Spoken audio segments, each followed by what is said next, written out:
What if the laziest man in the village woke up one day and realized he'd been saving the wrong thing his entire life? In a sleepy little hamlet nestled between rolling hills, there lived an old man everyone called Old Harlan. He was famous for one thing only: doing absolutely nothing. Day after day, Harlan sat on a rickety bench outside his weathered cottage, watching the world go by while neighbors tended fields, fixed roofs, and built lives. If anyone ever asked, "Harlan, why don't you work?" he'd flash a toothless grin and reply, "I'm saving my energy, son." That's how you last long in this world. Truth was, Harlan wasn't saving energy, he was hiding from fear. Fear of failure. Fear of looking foolish. Fear of running out. Years slipped away.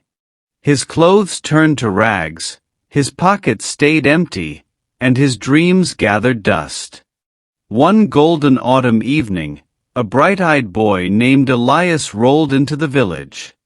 Elias was the opposite of Harlan, curious, energetic, always asking questions that made grown-ups think twice. Every day, he passed Harlan sitting motionless on that same bench. Finally, one evening, Elias stopped and sat beside him. "Old Harlan," he said gently, "you're still strong enough to walk, to lift, to build. Why do you just sit here day after day?" Harlan chuckled. "Boy, I've learned the secret to surviving. Save everything. Save your money. Save your strength. Save your effort. That's wisdom." Elias grew quiet for a moment, then looked straight into Harlan's eyes. "I think you learned the wrong kind of saving," he said softly. Harlan raised an eyebrow, surprised. "People tell us to save money," Elias continued, "but nobody warns us about the saving that destroys a future.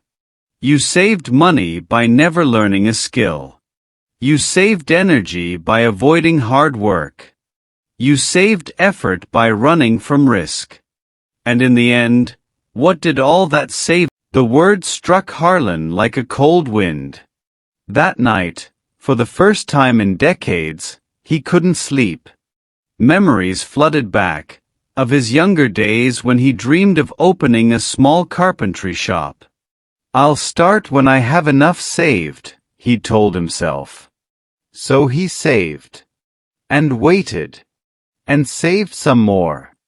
Until the dream died quietly in a corner of his heart.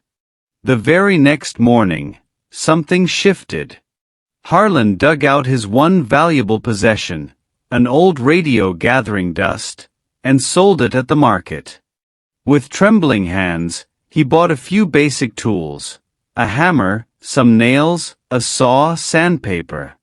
His legs felt heavy, his back ached before he even began, but deep inside, a tiny spark flickered. He started small, repairing a neighbor's broken stool. It wobbled. He tried again. It broke. He fixed a fence post. It fell the next day. He made mistakes, lost money on wasted wood, and felt foolish more times than he could count. But he kept going. Slowly, villagers noticed. A chair he mended stayed strong. A table he patched held steady. Word spread.